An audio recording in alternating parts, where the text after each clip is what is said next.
ఒక మాఫియా తరహాలో టోటల్గా గవర్నమెంట్ దుకాణాలన్నీ పూర్తిగా తీసేసినారు. చంద్రబాబు నాయుడు ఆయనకు సంబంధించిన మాఫియాకు సంబంధించిన ప్రైవేట్ దుకాణాలను పిక్చర్లోకి తీసుకొచ్చేసినారు.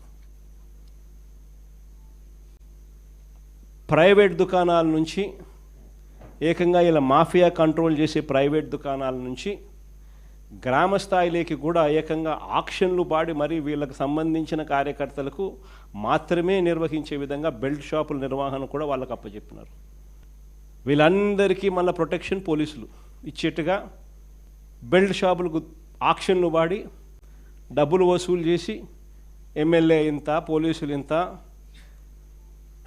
పైన పెద్దబాబుకు చిన్నబాబుకి ఇంత అని చెప్పి ఓ పద్ధతి ప్రకారం డిస్ట్రిబ్యూషన్ నెట్వర్క్ను మొత్తం కంట్రోల్లోకి తీసుకున్నారు. ఒక్కసారి డిస్ట్రిబ్యూషన్ నెట్వర్క్ను పూర్తిగా కంట్రోల్లోకి తీసుకున్న తర్వాత షాపులు నడిపే మాఫియా దగ్గర నుంచి గ్రామాలలో బెల్ట్ షాపులు నడిపే వీళ్ళ కార్యకర్తల దాకా మొత్తం మాఫియాను అంతా కంట్రోల్లోకి తీసుకున్న తర్వాత ఇల్లీగల్గా వీళ్ళ ఆదాయాలు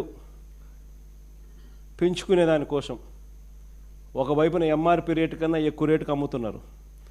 అది ఇల్లీగల్ పర్మిట్ రూములలో పక్కనే ఇల్లీగల్ పర్మిట్ రూములు తెరిచి పెగ్గుల రూపకంలో మందు పోస్తూ అమ్మడం అయితేనేమి, గ్రామాలలో బెల్ట్ షాపులు ఈ రేటుకు కొనుక్కున్న తర్వాత ఆ రేటుకి 20 రూపాయలు, 30 రూపాయలు, 10 రూపాయలు ఎక్కువ వేసి మళ్ళీ దాన్ని వాళ్ళు అమ్ముకునే పరిస్థితి అయితేనేమి కళ్ళ ముందర కనిపిస్తూ ఉంది. అవినీతి అన్నది ఎలా జరుగుతూ ఉందో, గవర్నమెంట్కి రావాల్సిన ఆదాయం గవర్నమెంట్కి రాకుండా వీళ్ళ జోబీలేకి ఆదాయం ఎలా పోతూ ఉందని